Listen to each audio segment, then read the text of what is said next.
andaikan kau bonceng Rasulullah SAW, itu lebih aku sukai. Artinya Zubair tidak akan cemburu kalaupun terjadi perbuatan atau terjadi peristiwa itu.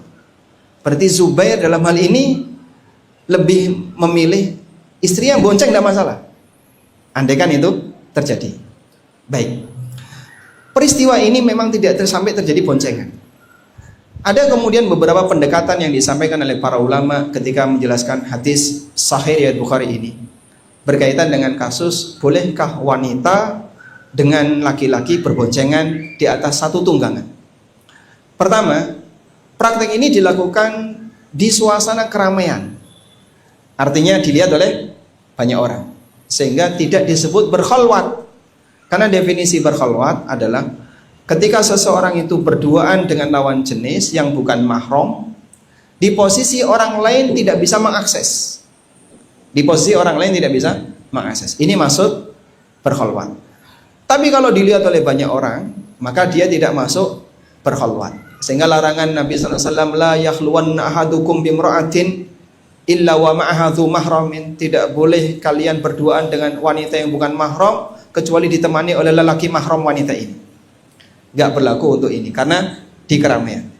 Dan sehingga kalaupun ada yang memberikan kritikan, ini berkhalwat, gimana disebut berkhalwat? Dia dilihat oleh banyak orang, dan gak mungkin Nabi SAW berkhalwat dengan wanita yang bukan mahram.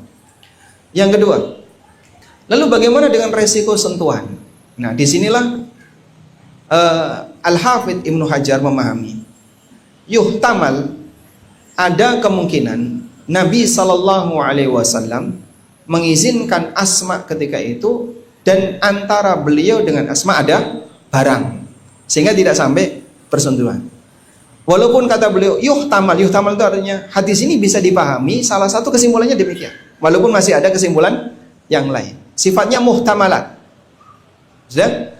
Sehingga dengan pendekatan ini, maka kalaupun itu terjadi, ketika di situ ada pemisah barang tertentu, benda tertentu antara laki-laki dengan wanita yang bonceng, ini masih di posisi masuk dalam makna hadis tersebut. Karena yuhtamal, Nabi SAW bolehkan itu ada barang antara beliau dengan Asma. Baik. Selanjutnya, pendekatan yang disampaikan oleh An-Nawawi dalam syarah Sahih Muslim. An-Nawawi rahimahullah menyebutkan keterangan Al-Qadhi Iyad. Al-Qadhi Iyad mengatakan kejadian ini hanya khusus untuk Nabi SAW, sehingga tidak berlaku untuk yang lain. Tapi ini tidak disepakati oleh sebagian ulama, sehingga mereka mengatakan Nabi SAW